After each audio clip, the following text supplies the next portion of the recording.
organized by UE Medical Healthcare Services, which includes Health Plus Network of Specialty Centers, Danaka Lemrat Hospital, and Moorfields Eye Hospital Center.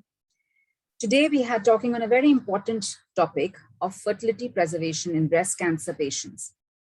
And our speaker today is Dr. Nadia Najari, who is a reproductive endocrinology and infertility consultant at Health Plus Fertility Center, Abu Dhabi, with more than 21 years of experience in the field. She has worked at some of the leading healthcare organizations, not just in the UAE, but also in Germany, and is an expert in IVF with special interest in fertility preservation before cytotoxic therapy. She also is a board certified gynecologist and subspecialist in gynecology endocrinology and reproductive medicine from Germany, with many years at the University of Bonn as deputy director. She has also worked as head of department and consultant in well-known hospitals in Abu Dhabi and is a subject matter expert in infertility, IVF, and embryology, working for the Department of Health. She is not just a well-established IVF consultant, but she's also a yoga teacher and an artist in her own right. So I'm very, very happy and proud to welcome Dr. Nadia Najari, who will then now take us through fertility preservation in breast cancer patients. Welcome, Dr. Nadia. Thank you so much, Dr. Niha, for this very nice introduction. So today I will give you an overview of the fertility preservation and the practical approach. There is nothing to disclose. So in this lecture, I would like to discuss about the fertility, why we are doing the fertility preservation, and I want you to know how the treatment is affecting the ovarian reserve, and I want to give you some knowledge about it. So most patients, they have cancer, they can survive this cancer. So more than 5 to 7% of new breast cancer are diagnosed before the age of 40. And the 5-year female cancer survival is depends on the stage at diagnosis, but it is currently 90% for the breast cancer. So 90% they will survive. The 10-year survival rate for all women is approximately 86%, and it depends on the type of chemotherapy, the woman's age, the ovarian reserve, and the longer hormonal treatment.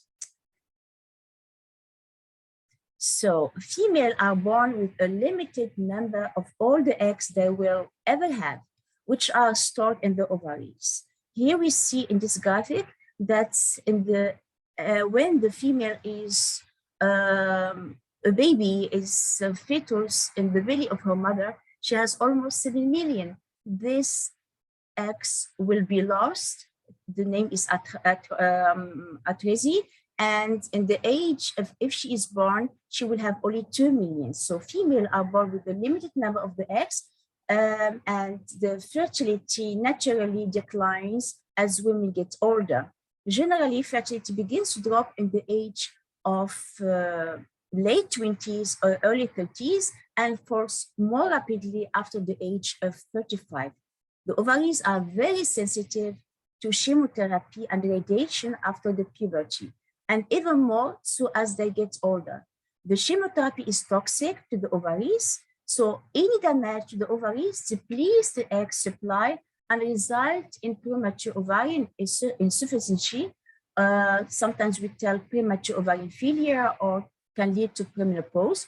This can cause infertility and symptoms related to the low estrogen levels, such as hot flashes, night sweats, and mood changes. The effect of breast cancer treatment depends on the specific chemotherapy used, the total dose and the age of the patient. The ovarian reserve, also the chemotherapy and the cancer treatment depends also on the ovarian reserve at the time of the treatment. For any reproductive age patients, a breast cancer diagnosis can be very traumatizing. Often the cancer treatments like chemotherapy and radiation can be life-saving, can also be threatening to the fertility. That is why we counsel the patient regarding the risk of their cancer treatment may pose to their fertility and regarding to the fertility preservation option. What is fertility preservation option for the women and before the cancer treatment? And what is fertility preservation? So you use this method to protect the person's fertility, and we have several options. That we have established option for the women, like oocyte cryopreservation, so that we store oocyte. We have embryo cryopreservation, and we have experimental method like ovarian tissue cryopreservation and pharmacologic fertoprotection. So I will go and explain what we are doing here. Some men, they maybe have cancer too, like breast cancer is very rare. And for men, we have cryopreservation of sperm and cryopreservation of testicular tissue. But now I will speak only about the female. So in vitro fertilization followed by cryopreservation, and it means freezing of the fertilized eggs, can provide an opportunity to have a pregnancy after the treatment for the breast cancer, if the breast cancer treatment is completed. This procedure involves treatment with injectable fertility medication to stimulate developing of multiple eggs. Now we see on the left side that we have a female. We see the ovary is number one, is the ovary, and it has one follicle, which is big, and several small follicles. After the stimulation, our aim is to develop multiple eggs, so the patient will receive injectable fertility medication to develop several follicles that we see on the right side. So the eggs are retrieved in a procedure performed under anesthesia called an oocyte retrieval, and fertilized with the partner sperm and then frozen. The whole process generally requires 2 to 4 weeks. Consecutive ovarian stimulation cycle can significantly increase oocyte or embryo yield without significantly delaying the cancer treatment. So now we see on this video or in this photo, the probe is number 2, which we introduce on the vagina, and with the needle, we aspirate the follicle fluid, and to the catheter is number 3, and number 4 is the tube, and we accumulate, we take the fluid and we give it to the IVF lab, and they will check under the microscope of these eggs. So we freeze these embryos in a tank like this, and the temperature is minus 196 degrees Celsius. So IVF, so we take the egg, IVF is in vitro fertilization, we put the eggs together with sperm, or we'll do ICSI, we take one egg, and this egg will introduce, we inject one sperm, is ICSI, is intracytoplasmic sperm injection. So here we see on the left side an embryo, and is in zygote on the left side, and we see how this embryo is, we see the blastomeres, how it's dividing and developing, and on the right side left, we see an hatch embryo. It's mean a good embryo, and we freeze the embryos in this stage before it will hatch in a tank.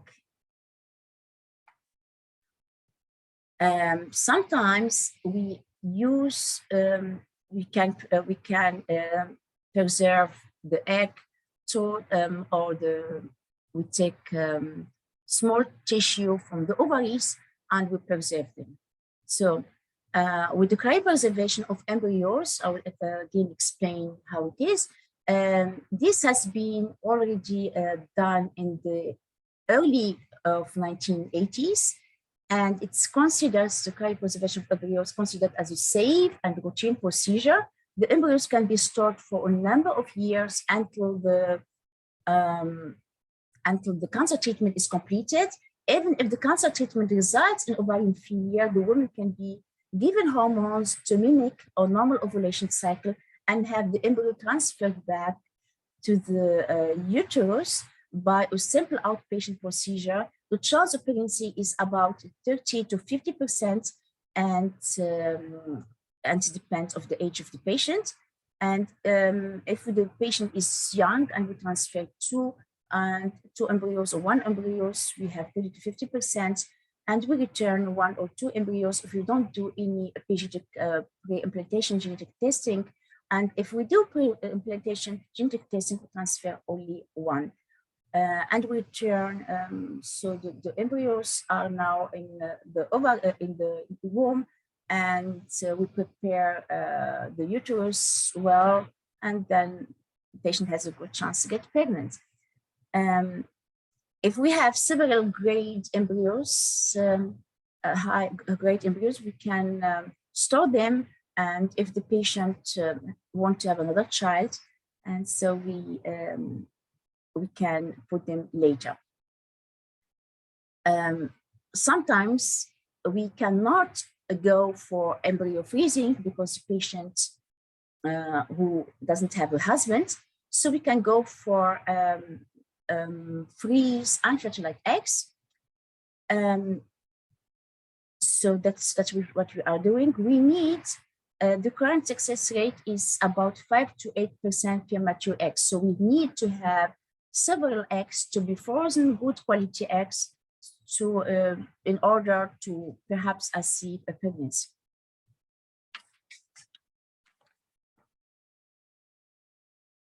So here we see the cryopreservation of ovarian tissue. It is considered experimental. However, cryopreservation and transplantation of ovarian tissue, these techniques are also evolved considerably. Ovarian tissue cryopreservation is an emerging option for fertility preservation.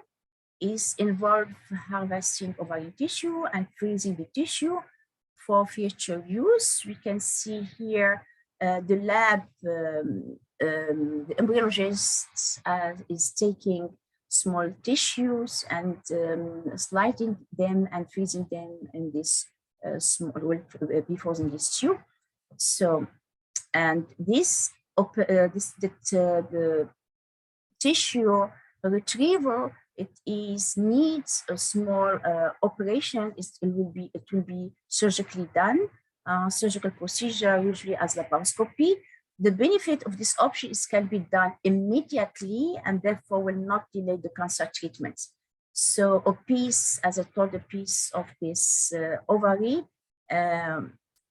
will be taking, and this piece is containing thousands of eggs. Once cryopreserved, the ovarian tissue pieces can be transplanted back to the patient for future pregnancy. To date, we have about more than 150 babies have been born after the transplantation of cryopreserved ovarian tissue. Sometimes we use medication to inactivate or suppress the ovarian. This medication is called GnRH, gonadotropin releasing hormone agonist, and is given as a monthly injection. It should be given at least 10 days before the start of the chemotherapy, and to have maximum effect. The medication also has the effect of stopping the menstruation period. This can be useful because chemotherapy often lowers the platelet count, so the thrombocyst. So, and it may increase the risk of heavy and prolonged bleeding during the menstruation period. And here you see a small graphic, what we are doing. So normally the oncologist will approach us, and they will give us patients, they will send us patients that are willing to have to preserve their fertility, and preferably these women they will should be young, so less than 40 years old, because as we know, the eggs quality and quantity is decreasing with the age. And these women, they have to have high survival rate. It means the 5-year survival has to be good. And then we do a blood test, we do ultrasound to see ultrasound, transvaginal ultrasound to see the antral follicle count if a patient has several follicles. And we do blood tests to see the AMH, anti-Mullerian hormones. It's who indicates indirectly the reserve of the ovaries. And if everything is good, and we can go and we see that, for example, the patient, the cancer, the breast cancer is estrogen sensitive. So here we can even give letrozole. So, and we can start, we give the option to the patient like medication like gonadotropin releasing hormone agonist if necessary, or we combine it sometimes with the ovarian stimulation and the egg retrieval. And if the patient is married, we may go for embryo cryopreservation, or we can, if she wants, we can go for egg freezing, especially if she's not married. And if this cancer is not estrogen receptor positive, we go almost with the same treatment. And important here that the patient understood and that we take care of her psychologically. And we work as a net with the oncologist. And thank you so much. If you have any questions, please don't hesitate. Thank you so much, Dr. Nadia. That was really very interesting and informative. And there is so much that, we need to know as gynecologists, as primary healthcare providers, as oncologists, because all of us have to, I think, work together so that the patient can have the best outcome. And just having had breast cancer or having received cytotoxic therapy, they should not have to give up on the dream of having a family. So I think that message and all this clarification on the processes involved and the timing, etc., is going to be very, very useful for all of us to, provide better care to our patients. My one question, which often my patients ask me, is about the legality. So at the moment, are we doing egg retrieval or egg freezing for single women with or without breast cancer? We are doing it. We are doing social freezing. So women that are young, like 35, and they are not married, and they are afraid to lose their eggs, because women now, they know that the egg quality and quantity is decreasing with the age. So we have several patients that are not married and they want to preserve their eggs, and we preserve their eggs. Yes, we stimulate them. We do the egg retrieval, as I explained before, and we freeze their eggs. Important is that the patient, we know the ovarian reserve, the age is important, the age factor. We have to be very clear to the patient that it is not 100% that she will have a child, because if she is 40 and she needs more eggs, for example, I have a patient, she is 35, she needs minimum 6 eggs in order to, when she will get married and she will go for fertilization of the egg, when the husband will give sperm, in order to achieve one good eukaryote embryo, she needs 6 eggs. So this patient needs at least, if she is 35, 12 eggs to give me maximum 2 beautiful eukaryote embryos. But if she is 40 years old, then she needs more eggs. She needs almost 10 to 16 eggs. She is 42, she needs 16 eggs in order to give me to produce one eukaryote embryo. So we have to be very clear with the patient, and the patient has to know this. Okay, and I assume that at between 35 and 40 years of age, to get these 6, 12, or 16 ova, you might have to stimulate them for more than one cycle, right? Totally agree with you. Yes, very clear. And if she is 45, the chance is less than 5% to get pregnant. So she needs, if she is 45, she needs almost 20 eggs. It means several times IVF, and it is, I don't recommend. Yeah. Okay. So I think that's the message for all of us sitting in primary healthcare and our clinics in OB/GYN, that when we have patients who are keen on preserving their fertility, but they're getting older, we should rather send them earlier to the IVF specialists, and so that they can at least preserve their eggs at an earlier age with better quality, with less numbers. And then whenever they're ready, like you said, when they're married, when they're ready to start a family, they can come back to you and use those eggs and get healthier babies. I'm still waiting for anybody to post a question on the chat box, or if you want to speak, you can even let us know, raise your hand, unmute yourself and ask a question. I have one more question for you. So what about, like, so this is the embryo that you're, the healthy embryo that you're going to get after having got 6 ova from this lady. Is that just qualitatively healthy, or are we able to do any pre-implantation genetic diagnosis? Because a lot of these age group women are concerned whether their baby will have Down syndrome or any other chromosomal anomalies. So what is your opinion on that? Normally, depend of the age of the patient, depends on the history of the patient. If she has recurrent miscarriages, for example, or if she has problems to get pregnant, even with IVF, so implantation failure, here we may recommend to go for PGTA, so pre-implantation genetic testing for aneuploidy, to check the best embryo, which is healthy euploid. So we see the 46 chromosome, and so 24 chromosome, they have to be double, and XX or XY, so 46XX or 46XY. Here we see only the aneuploidy if there are, for example, if we have trisomy 21 or not, or if you have trisomy 18. How about the chromosomes? Are they pair, or we have less or more? So that is very important. What we are doing in the lab, I will stimulate, me as IVF consultant or IVF specialist, we stimulate the patient to produce eggs. These eggs, we give them to the lab.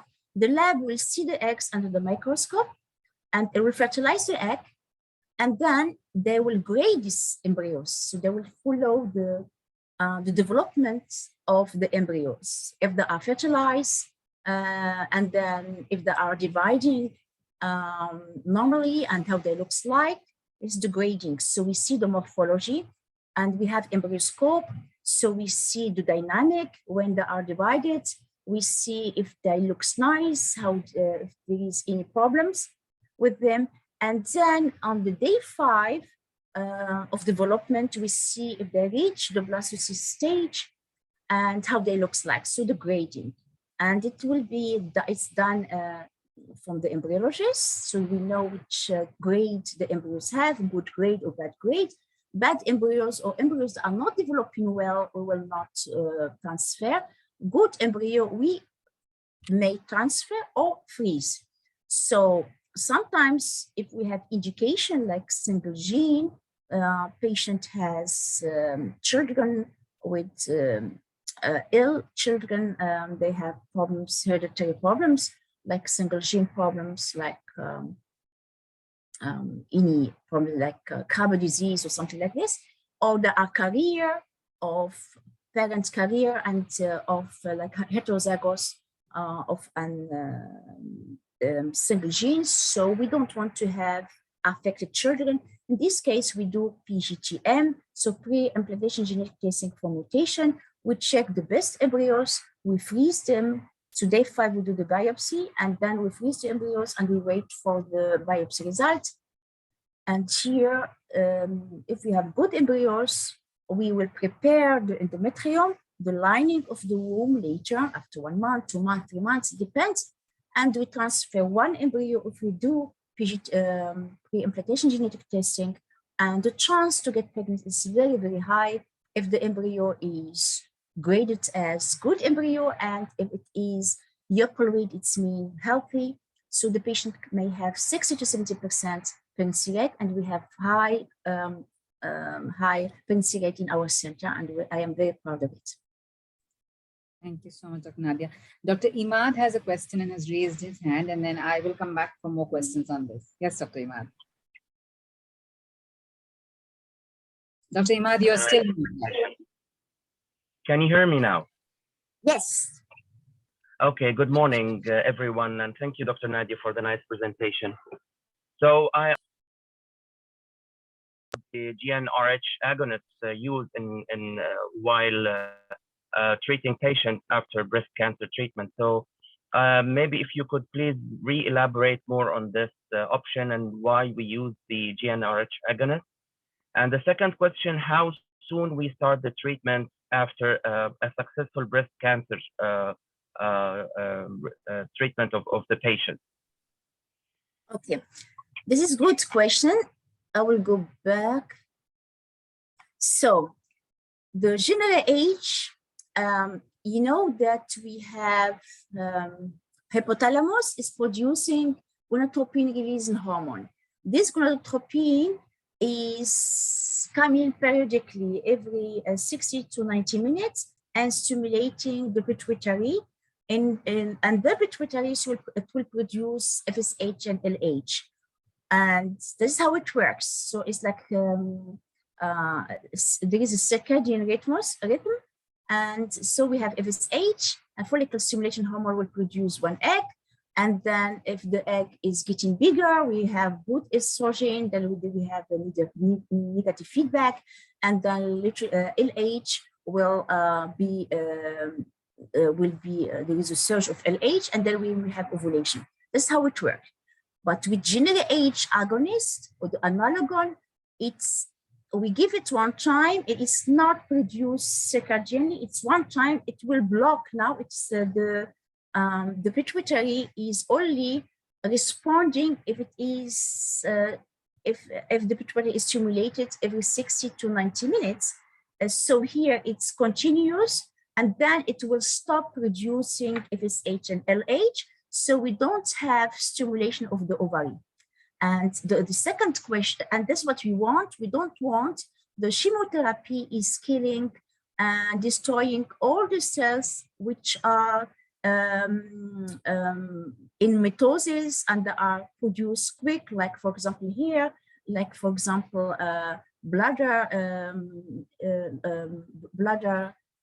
mucoses and cells. So that's why the patient, they will have problems with the bladder, they will have problems of falling hair, because these cells are very quick. And the cancer is, cancer treatment is want to kill all the cells that are very quick producing, like cancer. But side effect is it will kill the follicles and the eggs. So that's why we stop the ovary to produce more eggs. That is not very, very effective, but it is better than not doing anything. I just have one patient, she has leukemia and she has to start 3 days later. We discussed about all the options last week, and she preferred to go for gonadotropin releasing hormone. And now your question is, when we have to start with gonadotropin releasing hormone analogon, better 10 days before the chemotherapy will start, then at least we are covering some of the cells. And it's better to do it than we don't do it. Yeah. Is it clear, Dr. Ahmed? Yes, thank you, Dr. Nadia. So how long this treatment with the GnRH agonist go for? Like, is it like once, or as long as the patient is being treated? So my understanding now is that you use it in order to preserve as much as oocytes in the ovaries as possible during the cancer treatment. So is it only once, or it's just like as long as the patient is treated with cancer, you keep on giving this GnRH agonist for a longer term? Sometimes the patient, they need like 6 months chemotherapy, so they will take it 6 months. So I give it till the last chemotherapy. And so if I get it today, for example, chemotherapy, I will give it today, and then 1 month, at least the ovaries are a little bit protected, okay? So 10 days before the chemotherapy will start, till the chemotherapy is finished, okay? Okay, so what is more convenient, to use the monthly dose or the 3 monthly dose? I prefer the monthly dose. Why? Because the monthly dose, you know, this gonadotropin releasing hormone have side effects, and the side effect is estrogen level is decreasing, and the patient, they may have hot flashes and all these things. I personally, I like to have monthly, and sometimes we add back estrogen, so that the patient is not really having too much hot flashes and a lot of inconvenience. We can give it 3 monthly, but I prefer 1 monthly. Okay, I think Dr. Nadia, that's, I think Dr. Imad's questions, I think he's satisfied with those answers. There is one question in the chat box from Zahid Hussain. And the question is, does PLD1 and JAK inhibitors also cause damage to the ovaries? And Dr. Zahid Hussain, if you want to ask your question yourself, you can unmute yourself. What he's written is, does PLD1 and JAK inhibitors also cause damage to the ovaries? Are you? JAK inhibitors. So I really don't know if it's making the damage or not. I don't have the data in front of me to tell you. No, I don't know. Okay. I think Dr. Wissam has a question. Please go ahead, Dr. Wissam, ask. You can unmute. Yes. Good morning. Good morning, Dr. Nadia. Thank you for your lecture. I have one concern regarding Dr. Imad when he asked now, and you answer him that you give GNHR as agonist as a treatment. I remember one case was there. She has also breast cancer, and you give her injection, the gonapeptyl 3.75. But also you advise her to take estrogen tablet, as you mentioned now when you answer Dr. Imad.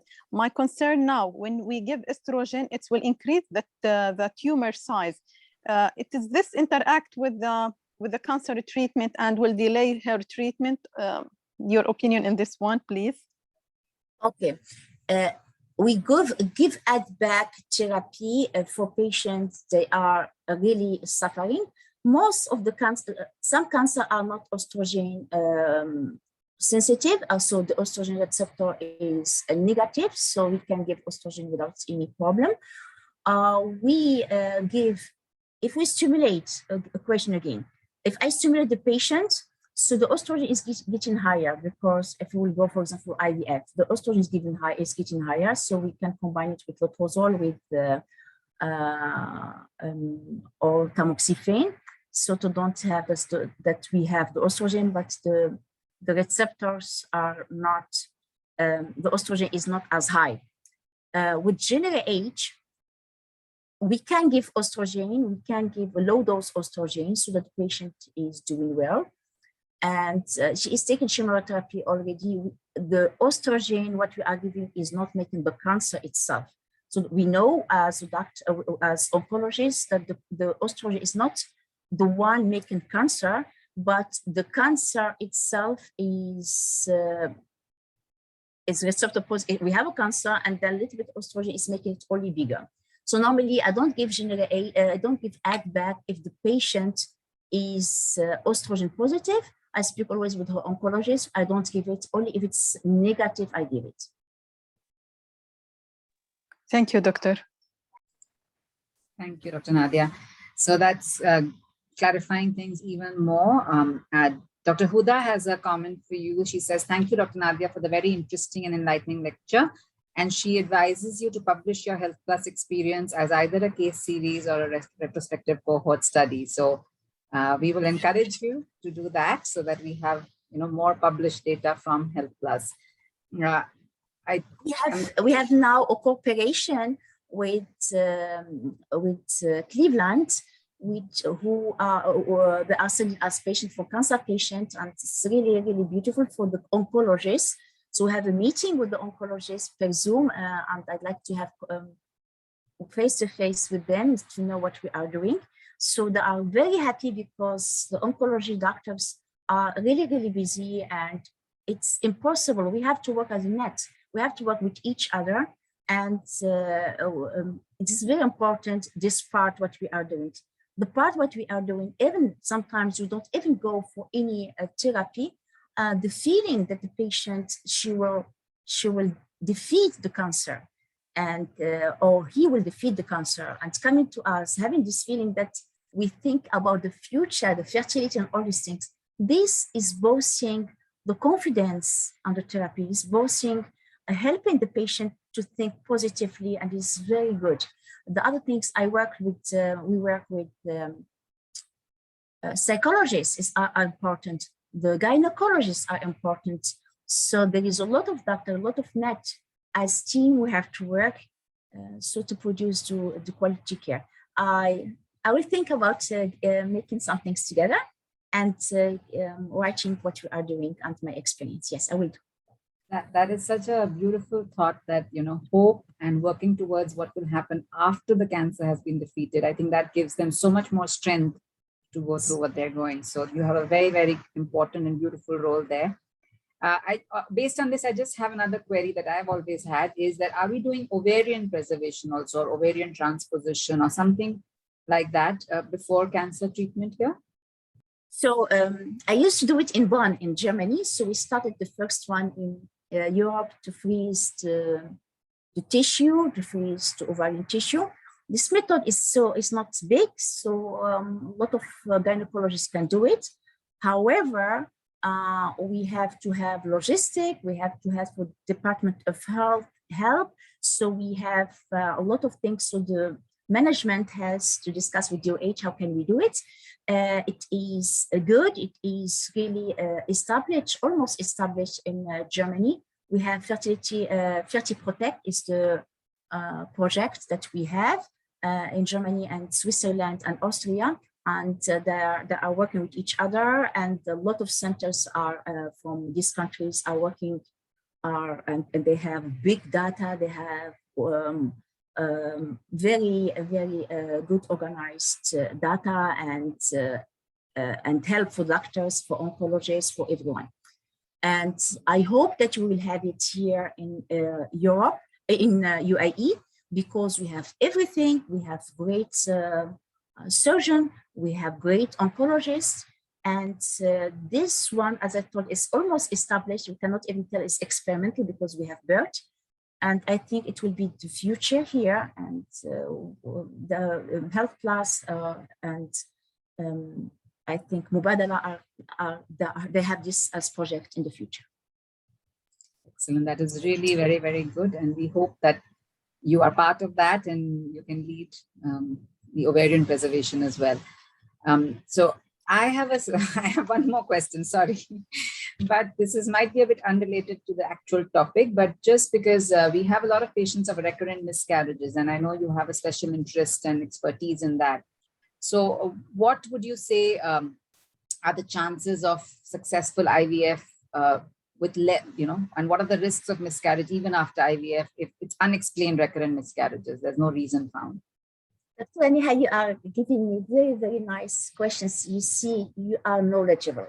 You know, miscarriage, recurrent miscarriages are very heavy for the patients. It's really they have cancer. It's very difficult for them. So here, if you don't have, as you said, unexplained, you don't find any cause, the very important one is tender loving care, really caring about the patient. And there is another thing that I discuss with the patient. So if they have 3 miscarriages, we don't have any problem. Sometimes we put even the best embryo, eukaryotic embryos, and they have this miscarriage. I have some patients like this, very rare, but we have it. This kind of patient, they need really that we care about it. And the studies done in UK, so it's done in Netherlands and in Australia.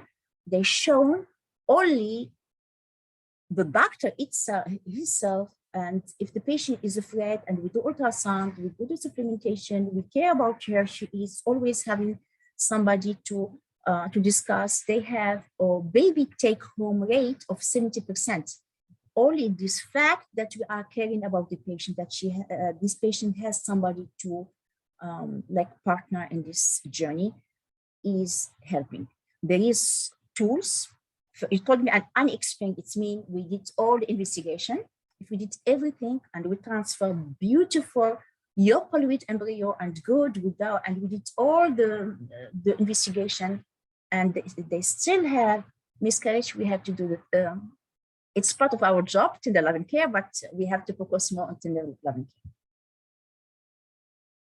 Thank you. That is also very inspiring, and you know, I'm sure everybody who's here, and especially all the family medicine doctors looking after their patients and OB/GYN doctors here would really you know, get inspired to give more tender loving care to these patients who are so special and who need such special care. And if a 70% take home baby rate is amazing. I mean, if we can get that would be like really life changing for some of these families. At the moment, I don't have any other questions coming from the audience, and I don't see anybody's hand raised. Please, all the people who are present here, take this wonderful opportunity. We have Dr. Nadia with us, who has so much experience in this field. If you have any questions, I'm sure she's happy to answer, even if they are related to IVF, but not related to, you know, fertility preservation in oncology. If you have any questions, please use this opportunity, ask her your questions, and she'll be more than happy to share her experience with you. So let's see if anybody has any queries or questions.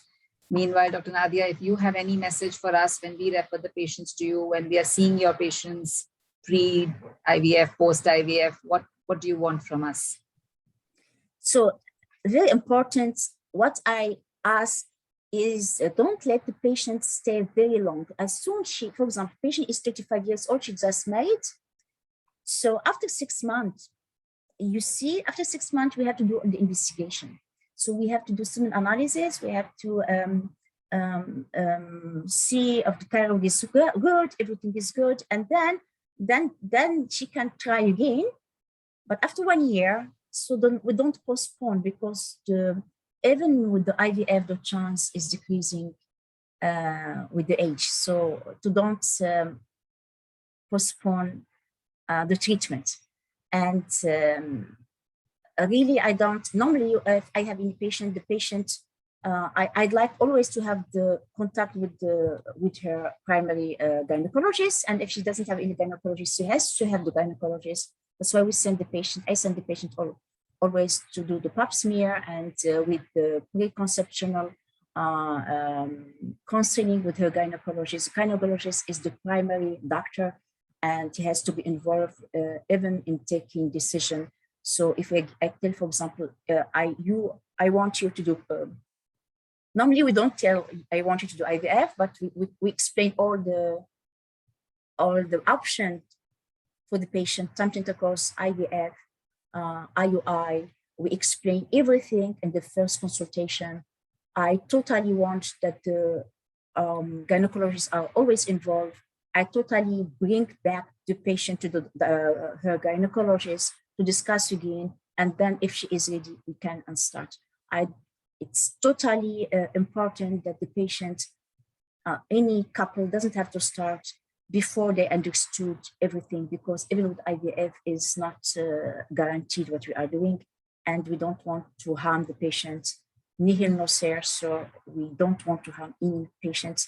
And that's why the gynecologist, and together we will work. As soon as the patient got pregnant, she will be with her gynecologist. And that's how I think we have to work with each other as a great team, and it will be good. And it is already, I have this net already with some of the doctors. That's very nice to know that, you know, everybody's working as a team. I think the patient also feels better and more secure. Dr. Imad has another question, Dr. Nadia. So Dr. Imad, go ahead.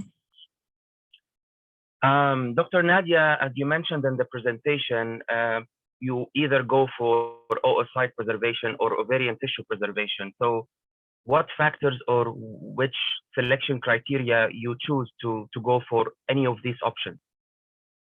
For the oocyte preservation, it is when the patient is not married, for example, and she wants to protect her eggs, oocyte preservation is clear. About the ovarian tissue preservation, we don't do it here, but if in UAE, but in Germany, and perhaps it will come in the future or in other countries.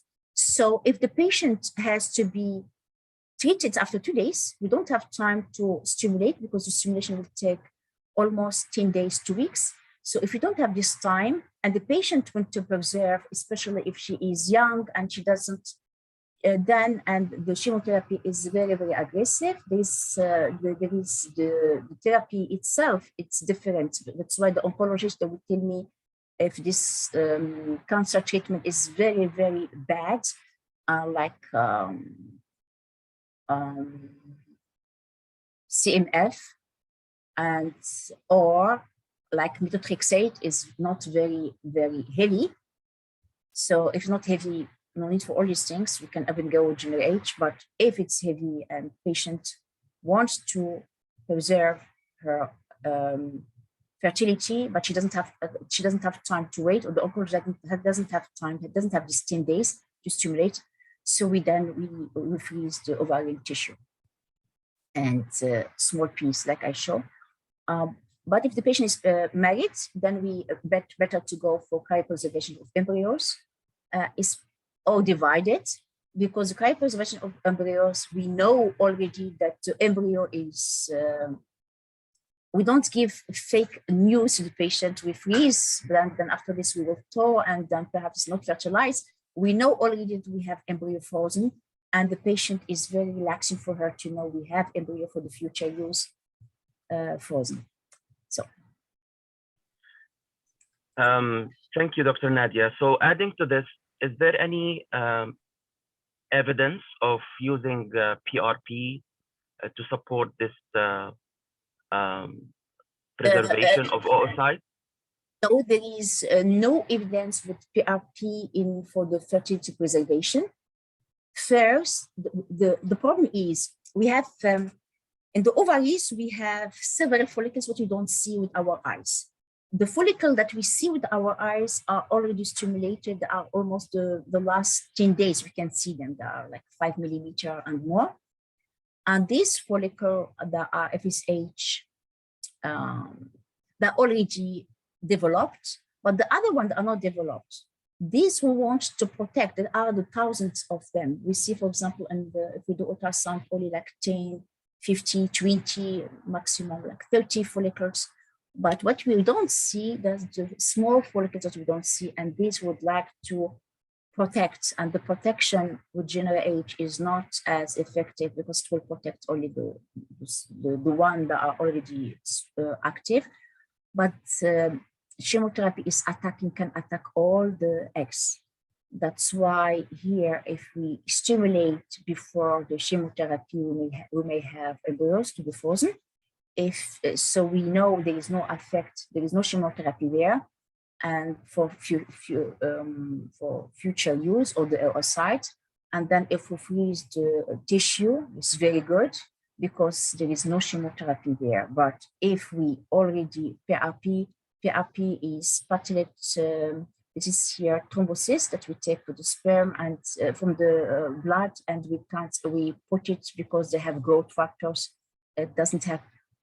I don't have any studies about it, and I don't think that it will be relevant for the therapy of fertility protection.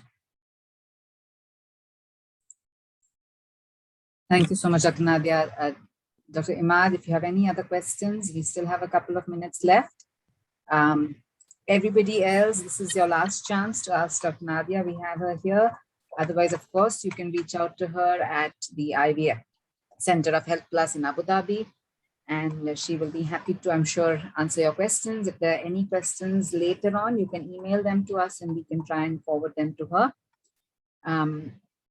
The email for further queries has just been posted in the chat box, so you can note that down and you can email us if you have any queries about this topic or if you want to reach Dr. Nadia. So thank you very much, everybody. And thank you so much, Dr. Nadia, for giving your precious time and your sharing your expertise and experience. And really, it gives us a lot of confidence that, our fertility patients are in such good hands with or without cancer. So I'm really glad that you are with us in our team. And if you have anything else to say, otherwise we will then sign off. Thank you very much for the participation. Thank you very much, Dr. Neha. I am very, very happy to know you. I have one patient from you, and I was very, very impressed and how she spoke about you, how you care about her. I sent you a WhatsApp to tell you thank you so much. This is so beautiful to see this interaction between patients and doctors, and we will do together as a team 100% great job as a team. If we have a team spirit, we will make the impossible possible. Thank you so much for everything. Thank you so much, Dr. Nadia. And thank you to Mr. Shamali from Pearl Events for helping us get our accreditation and get the CME going. Thank you to our marketing team, Zainab and Cherry, especially, who worked tirelessly to put this all together. Anit, who's been working on and off behind the scenes as well. And she's working really hard. Thank you, Sonal. Thank you, Dr. Huda. Thank you, everybody who's helped to put this together. We will see you next Friday with another CME session, hopefully as interesting as this one, and hope to see all of you again next week. See you then. Thank you. Bye-bye. Have a good day.